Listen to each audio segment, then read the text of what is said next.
고대 그리스 철학자 에픽테로스라는 사람이 있었습니다. 그런데 이 사람은 인생에 대해서 이렇게 말을 했다고 합니다. 각자의 일생은 전쟁이다. 장기간에 걸친 다사다난한 전쟁이다. 서머싯 몬이라는 사람은 이렇게 또 말했다고 합니다. 사람은 태어나고 고통을 겪는다. 그리고 죽는다. 그리고 토마스 프라라는 사람은 또 이렇게 말했다고 합니다. 우리는 울면서 태어나고 고통 속에서 살며 실망을 안고 죽는다. 방금 말씀드렸던 세 명 모두 인생의 어두운 단면을 부각해서 말하고 있습니다. 그런데 이러한 생각을 하는 사람은 방금 말씀드렸던 비단 이 세 명뿐만이 아니라고 생각합니다. 많은 사람들은 인생이 고난의 연속이라고 말을 합니다. 이러한 생각은 나이와 세대를 초월하는 것 같습니다. 우리가 보았을 때는 항상 웃으면서 뛰노는 아이들이 아무런 스트레스가 없다라고 생각하지만 몇 년 전에 제가 맡았던 초등학교 저학년 아이들에게 이와 같이 물어보았을 때 우리 아이들은 스트레스가 많다고 이야기를 했습니다. 어떤 친구는 사는 게 힘들어요 라고 말하기도 했습니다. 막상 들었을 때는 웃음이 나왔지만 생각해 보았을 때는 마음 한켠이 무거워졌습니다. 장년분들도 마찬가지입니다. 밤 10시쯤에 국밥집에 가보면 무엇이 우리 가장들을 힘겹게 하는지 들을 수 있고, 오전 10시쯤에 학교 앞에 있는 카페에 가보면 무엇이 우리 어머니들을 힘들게 하는지 우리가 들을 수가 있습니다. 그리고 큰 병원 응급실 옆에 앉아 있으면 연령에 관계없이 10분이 멀다 하고 다급한 외침을 들을 수가 있습니다. 세상의 많은 노래는 그래서 이러한 인생을 길로 비유하고 있습니다. 험난한 길이라고 말하고 끝이 보이지 않는 길, 외로운 길이자 나그네의 길이라고 표현합니다. 홀로 가파르고 힘든 길을 끝없이 무조건 걷다가 결국에는 본향으로 돌아가는 것이 인생이라고 고백하는 것입니다. 이와 같은 험난한 인생, 세상이 말하는 험난한 인생을 설명하기에 아주 적합한 장소가 있습니다. 그 장소는 성경에 자주 등장하는 광야입니다. 광야는 사람도 없고 먹을 것도 구하기가 굉장히 힘들며 끝이 보이지 않을 정도로 굉장히 넓은 땅입니다. 하나님을 믿는 우리의 인생에서 과연 광야란 어떤 상태를 말하는 것일까요? 제가 생각하기에는 하나님도 버리신 것과 같은 극심한 영적, 육적인 고통 상태를 말하는 것 같습니다. 굶주림이나 신체의 질병, 가난, 사고, 사랑하는 사람과 헤어지는 것, 사랑하는 사람이 아픈 것, 가족이 깨어지는 것, 다투는 것, 준비했던 일이 실패로 돌아가는 것, 이처럼 마음이 무너지고 육심이 무너져서 고독하고 한없이 낮아진 상태를 인생의 광야라고 말할 수가 있습니다. 오늘 함께 읽은 시편 57편의 저자는 말씀해 보았다시피 다윗입니다. 다윗은 과연 어떠한 상태였길래 이토록 구구절절한 노래를 지었을까요? 우리가 함께 읽었던 시편 57편 1절 초반부를 보면 시편 57편을 설명하는 부분이 있습니다. 이 부분을 보면 다윗이 사울을 피하여 굴에 있던 때에 라고 나와 있습니다. 왕이 되기 전에 다윗은 굉장히 젊었고 얼굴이 붉고 잘생겼다고 성경에 나와 있습니다. 다윗이 골리앗을 죽이는 용맹을 떨치고 나서 사울 왕의 사위가 된 후로 다윗의 인기는 사울을 앞지르고야 말았습니다. 다윗은 만만이요 사울은 천천히다라는 이야기가 있었습니다. 이때 사울은 하나님께 불순종함으로 왕위를 다른 사람에게 빼앗기리라는 말씀을 들은 상태였습니다. 그렇기 때문에 사울은 다윗이야말로 자신의 왕위를 빼앗을 사람이라고 믿었습니다. 사울은 다윗을 여러 차례 죽이려고 하였고 다윗은 사울의 입김이 닿지 않는 곳으로 도망을 다녔습니다. 사울을 피해서 여기저기를 떠돌다가 결국에 마지막으로 떠밀렸던 곳이 바로 광야입니다. 광야에서도 어디인지 알려지면 사울이 바로 군대를 끌고 찾아오기 때문에 다윗은 광야 중에서도 여러 곳으로 옮겨 다녔습니다. 그러한 다윗에게 여러 사람들이 모였는데 다윗과 그 처지가 비슷한 사람들이었습니다. 성경은 환난당한 자, 빚진 자, 마음이 원통한 자 400명 정도가 다윗과 함께 떠돌아다녔다고 이야기하고 있습니다. 그런데 우리의 상식으로 광야에 집이 있겠습니까? 혹은 천막을 칠 수 있겠습니까? 다윗과 그를 따르는 사람들은 비바람을 피하기 위해서 광야의 동굴에서 지냈습니다. 당시의 동굴은 광야의 짐승들이 사는 곳이었습니다. 그리고 광야를 지나는 사람들이 화장실로 쓰는 곳이었습니다. 4절 말씀을 보면 내 영혼이 사자들 가운데 살며 라고 표현하고 있는데 실제로 다윗 무리는 짐승들의 울음소리를 들으면서 악취를 맡으면서 동굴에서 밤을 보냈으리라 생각이 됩니다. 동굴은 우리가 알다시피 들어가는 길은 있어도 나가는 길은 없습니다. 앞으로 가면 갈수록 깜깜한 어둠이 덮쳐옵니다. 부르짖어도 메아리가 돌아올 뿐입니다. 다윗의 현재와 미래는 동굴에 있던 그의 삶처럼 암담했습니다. 그리고 다윗은 그러한 자신이 재앙을 만나고 있다고 말하고 있습니다. 여기서 재앙의 원문을 살펴보니까 재앙은 심한 악독을 의미했습니다.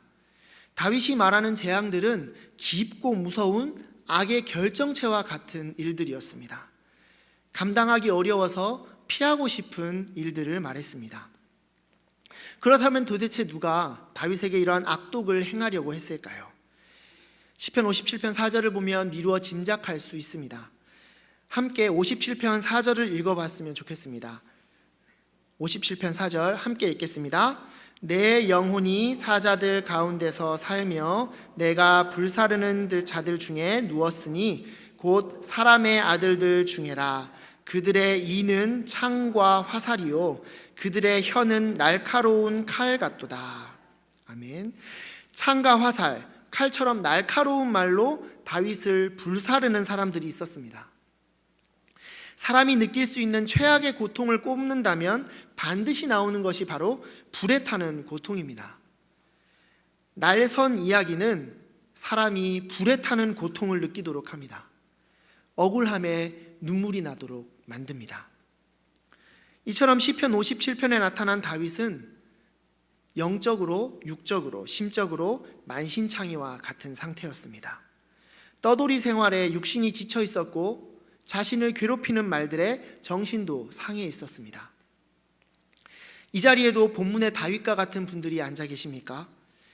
말보다도 눈물이 먼저 나오는 분들이 혹시 계십니까? 하나님께서 인생의 광야를 지나는 다윗과 우리에게 허락하시는 은혜의 말씀이 있습니다. 지금부터 살펴볼 다윗의 노래가 우리의 노래가 되어서 하나님께서 주시는 새 힘을 얻어서 돌아가는 저와 여러분이 되기를 축복합니다. 하나님께서 오늘 다윗과 우리에게 주시는 은혜의 말씀이 첫 번째로는 하나님께서 나를 불쌍히 여기시고 때를 따라 은혜를 베풀어 주신다는 사실입니다. 1절을 보면 시작부터 처절한 다윗의 부르짖음이 있습니다.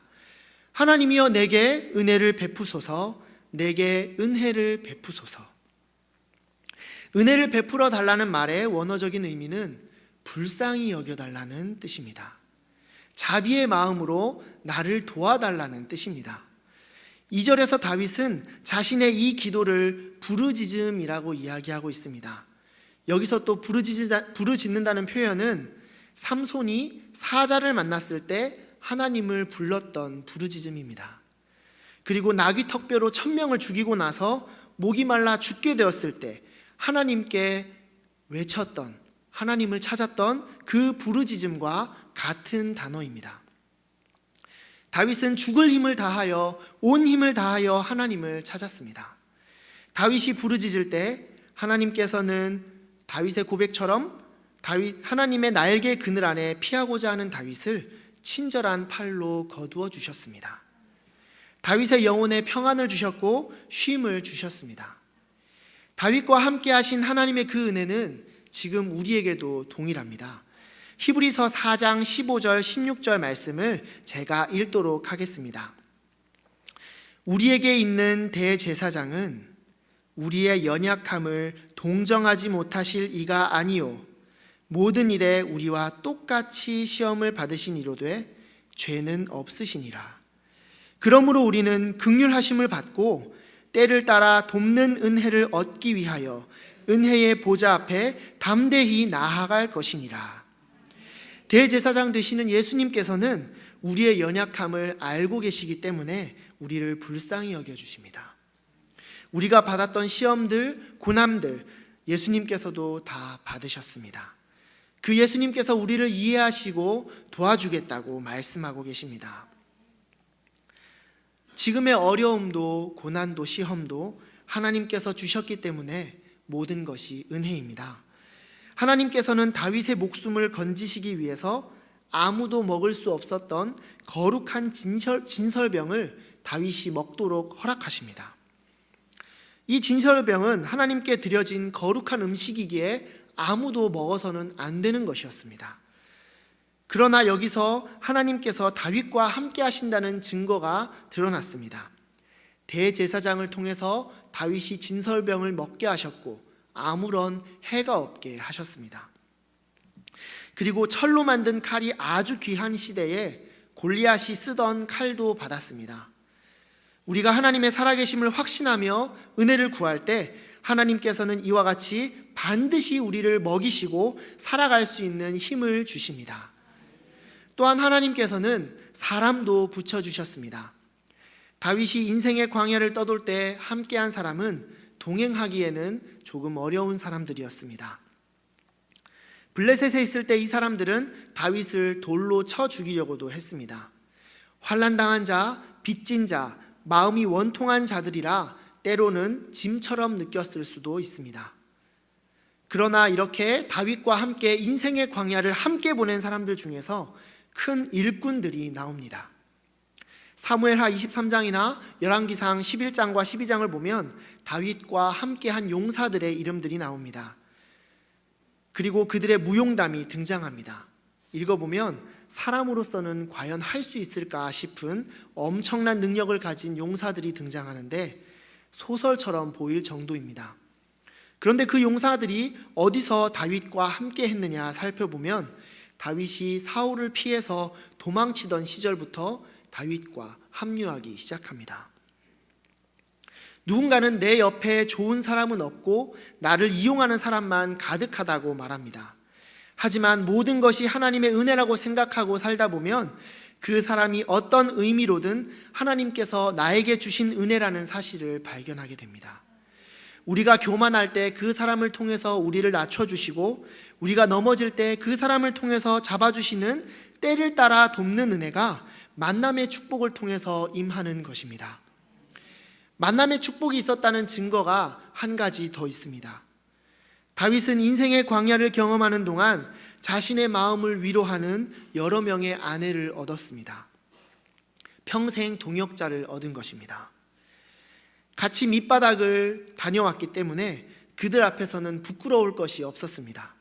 나를 위해서 목숨 걸고 싸워줄 수 있는 용사들과 가족들이 모여서 큰 나라를 이루게 됩니다.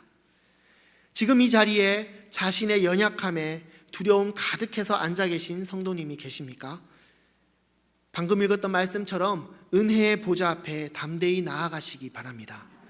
대제사장 예수님께서 우리를 불쌍히 여겨주시고 이해하시고 함께해 주십니다. 하나님께서 은혜를 베풀어 주십니다. 두 번째로 하나님께서 다윗과 우리에게 주시는 은혜의 말씀은 하나님께서 나를 인자와 진리로 구원해 주신다는 말씀입니다. 시편 57편 3절을 함께 읽도록 하겠습니다. 함께 읽겠습니다. 그가 하늘에서 보내사 나를 삼키려는 자의 비방에서 나를 구원하실지라. 하나님이 그의 인자와 진리를 보내시리로다. 아멘. 말씀을 읽다 보면 인자와 진리라는 말을 자주 발견하게 됩니다. 특별히 이 인자와 진리는 짝을 이루어서 성경에 등장합니다. 이 인자와 진리는 변함없이 진실된 사랑을 보내주시는 하나님을 의미하고 있습니다. 나와 하신 약속을 바꾸지 않으시고 반드시 지켜주시는 하나님을 뜻합니다. 다윗이 왜 갑자기 약속에 대해서 말하고 있을까요? 다윗은 소년 시절 여러분들이 잘 아시다시피 양치기로 살았던 사람입니다. 물맷돌과 막대기를 들고 양을 사냥하는 맹수를 쫓던 일이 다윗에게 맡겨진 일이었습니다. 그런데 하나님께서는 그러한 다윗을 선택하셔서 그의 머리에 기름을 부으셨습니다. 왕으로 삼겠다는 약속을 하셨습니다. 그 이후로 다윗은 나름대로 잘 살아왔습니다. 사울을 잘 섬겼고 왕자 요나단과는 둘도 없는 친구로 지냈습니다. 공주 미가를 사랑했습니다. 그리고 나라를 위해서 할 수 있는 여러 가지 일들을 잘 감당했습니다. 왕의 사위가 되고 나라를 구한 장수가 되니까 하나님께서 말씀하셨던 이스라엘의 왕과 가까이 온 것 같았습니다. 그리고 대중들에게 인기도 많이 있었습니다. 그런데 세월이 지나고 지금 다윗의 현실은 어떻습니까? 있던 스펙을 다 잃어버리고 반역자로 낙인이 찍혀서 꽃 같은 청춘 20대를 광야에서 보내고 있지 않습니까? 한창 스펙을 쫙 쌓고 실력을 길러서 힘을 길러서 입신양명해야 할 때에 제왕 수업을 받아도 부족한 때에 지명수배범이 되어서 도망만 다니고 있습니다. 하지만 우리 하나님께서는 인자와 진리의 하나님이셨습니다. 하나님께서 다윗을 왕으로 삼아주겠다는 약속을 하셨을 때 다윗은 아무것도 하나님께 약속하지 않았습니다. 다윗은 아무것도 하나님께 드리지 않았습니다. 하나님께서 일방적으로 다윗을 선택하시고 기름을 부어주셨습니다. 그리고 종국에는 광야의 연단을 통해서 다윗을 최고의 왕이 될 만한 그릇으로 만들어 주셨습니다. 하나님의 약속과 함께한 사람, 약속을 함께한 사람은 고통과 어려움 속에서 약속을 잊을 수 있지만, 사람은 약속을 잊을 수 있지만 우리 하나님께서는 절대로 그 약속을 잊지 않으시고 결국에는 그 약속을 지켜주십니다. 우리는 약속을 기다려서 복을 받은 사람 아브라함을 잘 알고 있습니다. 100세에 믿을 수 없는 약속이 그의 눈앞에서 실현되었습니다. 하나님께서는 천천히 그리고 빠르게 일하고 계셨습니다. 인자와 진리로 약속을 지켜주셨습니다. 하나님께서는 우리에게도 분명히 약속해 주셨습니다. 히브리서 6장 13절부터 15절까지의 말씀을 제가 읽도록 하겠습니다. 하나님이 아브라함에게 약속하실 때에 가리켜 맹세할 자가 자기보다 더 큰 이가 없으므로 자기를 가리켜 맹세하여 이르시되 내가 반드시 너에게 복주고 복주며 너를 번성하게 하고 번성하게 하리라 하셨더니 그가 이같이 오래 참아 약속을 받았느니라. 아멘.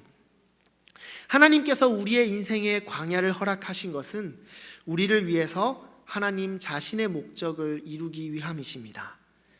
그리고 우리가 어려운 상황 가운데서 벗어날 수 있도록 도와주십니다.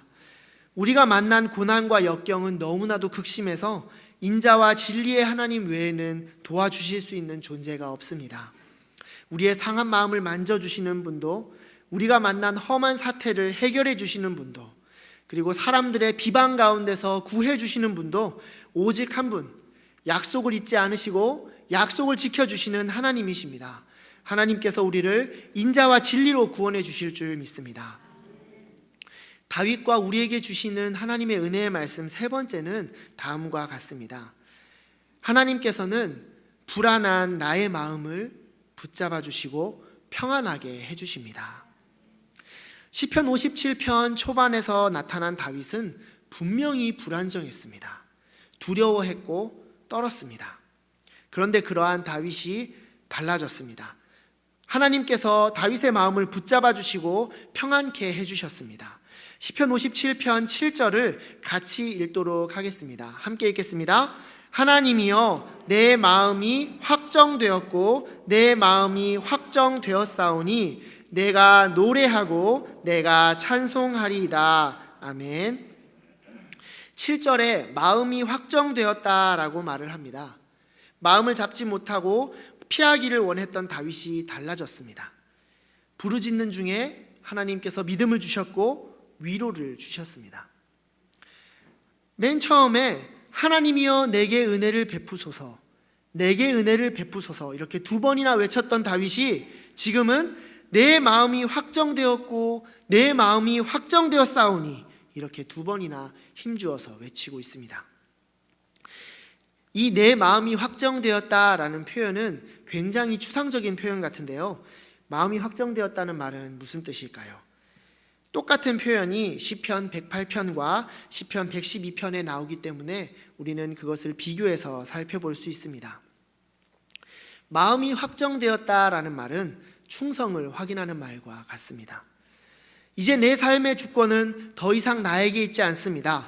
나의 삶은 하나님의 것입니다. 하나님은 나의 하나님이시고 나는 하나님의 백성이며 나는 하나님께 속했습니다. 아무리 괴롭고 힘들어도 나는 더 이상 마음이 흔들리지 않습니다. 오직 하나님만을 신뢰하겠습니다. 이것이 바로 내 마음이 확정되었다라는 말의 뜻입니다. 할렐루야. 우리의 마음도 확정되었으면 좋겠습니다. 이제 다윗은 더 이상 자신을 물어뜯던 나쁜 소문, 흉흉한 이야기에 귀 기울이지 않습니다. 들어도 심장이 이제는 뛰지 않습니다. 두렵지 않습니다. 왜냐하면 하나님께서 다윗을 붙잡아 주셨기 때문입니다. 불안한 마음이 물러가니까 그 빈 마음에 평화가 찾아왔습니다.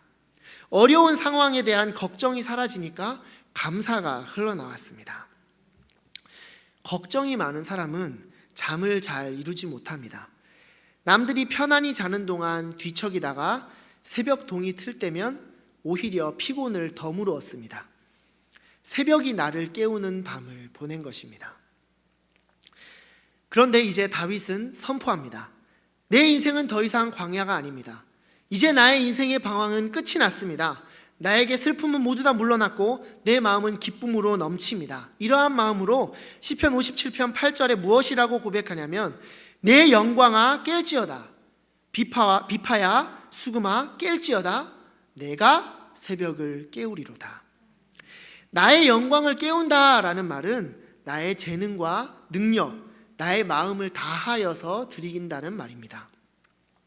그리고 이 비파와 수금은 이스라엘이 포로 생활을 할 때는 연주하지 않았던 악기입니다. 기쁨의 축제와 기쁨의 예배 때 연주했던 악기였습니다. 그러니까 이제 다윗이 이 말씀으로 하는 이야기는 슬픔의 곡조는 끝났다는 뜻입니다. 기쁨의 노래가 시작된다는 뜻입니다. 그리고 이제는 새벽이 나를 깨우는 삶이 아니라 내가 새벽을 깨우는 삶을 살겠다라고 고백하는 것입니다. 우리 기쁨의 노래를 함께 읽어봤으면 좋겠는데요, 시편 57편 9절부터 11절입니다. 함께 읽도록 하겠습니다. 함께 읽겠습니다. 주여 내가 만민 중에서 주께 감사하오며 문 나라 중에서 주를 찬송하리이다. 무릇 주의 인자는 커서 하늘에 미치고 주의 진리는 궁창에 이르나이다. 하나님이여 주는 하늘 위에 높이 들리시며 주의 영광이 온 세계 위에 높아지기를 원하나이다. 아멘. 할렐루야. 사랑하는 수원 동부교회 성도 여러분, 다윗의 기쁨이 우리의 기쁨이 되기를 소망합니다.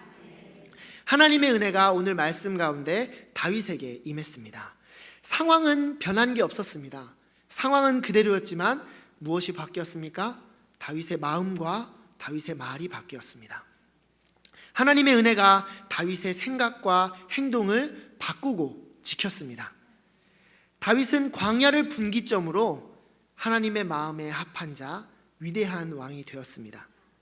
저는 오늘 함께 나눈 20편 57편의 노래가 다윗이 다시 일어서게 된 분기점이라고 생각합니다. 어떤 목사님께서 설교 중에 하셨던 말씀입니다. 하나님께서는 인생 속에서 어느 분기점을 주신다고 합니다. 그런데 그 어느 분기점을 주실 때 절박하게 기도하게 하신다고 합니다. 우리는 하나님의 그 마음을 파악해야 합니다. 나를 불쌍히 여기고 때를 따라 은혜를 베풀어 주시는 하나님께서, 인자와 진리로 약속을 지켜주시는 하나님께서 나의 마음을 붙잡아 주시는 하나님께서 지금 내게 광야를 허락하십니다. 지금 인생의 광야 위에 서 계신 성도님이 계십니까? 그리고 특별히 광야 가운데서도 깊은 동굴 속에 숨어 계신 분이 계십니까? 방금 말씀드렸던 것처럼 지금이 여러분의 인생의 분기점입니다. 절박하게 기도하시기 바랍니다. 누가복음 18장 7절부터 8절 말씀 제가 읽겠습니다. 하물며 하나님께서 그 밤낮 부르짖는 택하신 자들의 원한을 풀어주지 아니하시겠느냐? 그들에게 오래 참으시겠느냐? 내가 너희에게 이르노니 속히 그 원한을 풀어주시리라. 하나님께서는 밤낮 부르짖는 택하신 자들의 원한을 오래 참지 않으시고 속히 풀어주십니다. 새벽을 깨우는 자들의 목소리를 들으십니다. 오늘 다윗처럼 하나님의 이름을 부르면서 나의 마음을 하나님 앞에 쏟아낼 때 하나님께서는 아이의 눈물을 오래 보지 못하는 부모의 마음과 같이 우리의 눈물을 닦아주시고 그 마음을 위로해 주실 것입니다.